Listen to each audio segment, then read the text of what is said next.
Halldór, sigur á nýliði Fjölnis, þetta var ekki auðvitað hérna? Nei, bara, sko, ég bara hafa alveg virkilega mikið fyrir þessu. Það var bara einn erfiðasti sigur bara því ég vann eftir langa tíma. Já. Og það er alltaf bara hittur fáránlega hérna fyrir hálfleik. Það þarf kannski að skoða mér fannst við ekkert alltaf að vera að spila lélega vörn þótt að skora 6 stig á okkur, sko. En það er bara röð. Svín hitta í fyrirhálfleikum. Ég bara veit ekki hvernig húsvörðurinn hleypti þeim inn í morgun til að skjóta. En það hlýtur að hafa verið eitthvað svoleiðis. Varnarleikurinn bættist gífurlega hjá okkur í þriðja leikleiknum sérstaklega. Hvernig var svona, þú getur stilla á stóru í ræðinu sem þær fengu í hálfleik?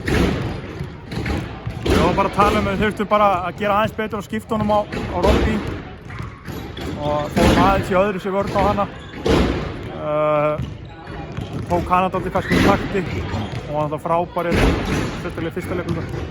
Og hjálpaverðin var bara miklu sterkari og við limituðum líka aðeins sóknarfókusum hjá. Þannig að það sem við punktar þurftum að laga og það var einhver kapsræði eða eitthvað svoleiðis. Það var bara farið yfir punktir sem þurftum að gera og það er executuð það.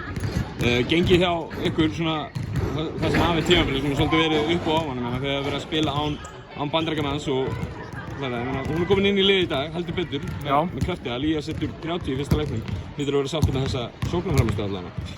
Já, ég held að hún verði bara betur og betur með, hún sjást alveg, hún var orðin svolítið gösuð hérna aðeins í.